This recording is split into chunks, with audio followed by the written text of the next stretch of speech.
BRS party పుట్టినాక కల్వకుంట్ల ఫ్యామిలీకి వెళ్ళి ఎంపీగా పోటీ చేయని ఎలక్షన్లు ఏమన్నా ఉన్నాయా అంటే ఇప్పుడు జరిగేటియే. తెలంగాణ రాక మునుపు కేసీఆర్ సార్ నిలబడుతుండే, సారు సీఎం అయినాక కవితక్క ఓ పారి గెలిచింది, రెండో పారి ఓడింది.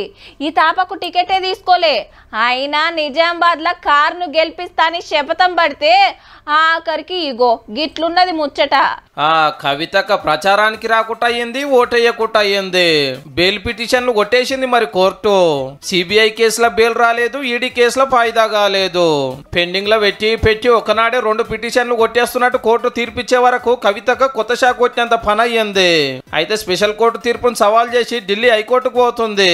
ఇక ఆడేమైతుందో గానీ లిక్కర్ స్కామ్ కేసులో అరెస్ట్ అయ్యి 50 రోజులైనా బెయిల్ కోసం ఎంత కోషిష్ చేసినా వస్తలేదు.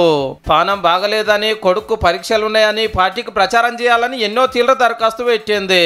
లేలే బయటికి పంపితే సాక్షులను బెదిరిస్తుంది, కేసు ముంగటికి పోకుండా చేస్తుందని ఈడీ సిబిఐ వాదనలు. జడ్జిలకు కూడా ఇట్లనే అనిపిస్తున్నట్టుంది. 40 రోజుల కాంచెల్లి తిహార్ జైల్లోనే ఉంటుంది. అప్పుడప్పుడు పెర్మిట్ పోయి చూసి వస్తున్నాడు. ఓ పారి రామన్న మందలిచ్చొచ్చిండు. అరెస్ట్ అయిన కాంచెల్లి బాపైతే ఇంతవరకు చూడలే బిడ్డను. మా కవితకేం తెలియదు, ఉత్త పుణ్యానికి కేసులు ఇరికిచ్చిర్రు, కడిగిన ముచ్చం లెక్క బయటకు వస్తుందని అయితే చెప్తున్నాడు. బీఆర్ఎస్ స్టార్ క్యాంపెయినర్ కాబట్టి కారు గుర్తు కోటేరియన్ జోరుగా ప్రచారం చేసేది ఉంటే కేసు చేయబట్టుగా జైలుకు పోయింది. ఇదే కేసులో ఢిల్లీ సీఎం కేజ్రీవాల్ సారు, చిన్న సీఎం మనీష్ సిసోడియా సార్ కూడా అదే జైల్లో ఉన్నారు. అందరు ఎలక్షన్ బిజీలు ఉండే వరకు కవితక్క గురించి పలికే బంగారం అయ్యింది.